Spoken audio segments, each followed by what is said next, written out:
Pour faire les produits qu'on fait, entre autres des salaisons et des saucisses de qualité, la première chose, il faut de la matière première. Et sans matière première, il n'y a plus de produits.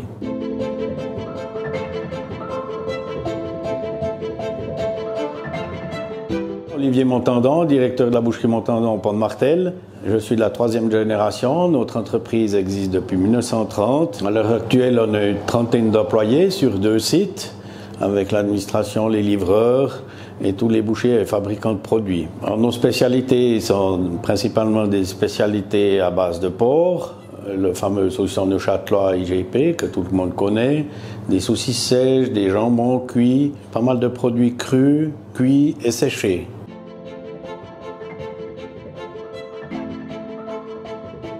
Comme depuis toujours, les liens humains sont les plus importants. On est obligé de collaborer avec les agriculteurs qui, eux, nous fournissent les meilleurs produits possibles. L'avantage qu'on a au Pont de Martel, c'est qu'il y a encore un abattoir juste à côté. Le circuit est très court, donc les producteurs, on les connaît, les animaux ont une demi-heure de transport, pas plus.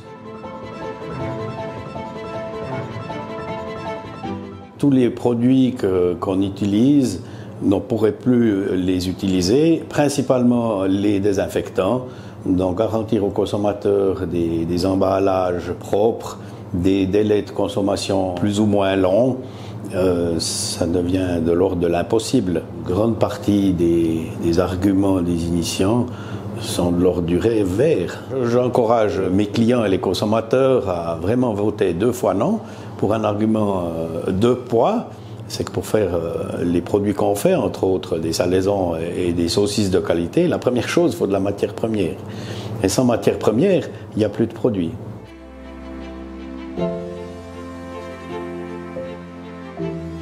La boucherie suisse en général, on est quand même des intermédiaires, que ce soit des bouchers comme nous, des plus grands groupes, des individuels.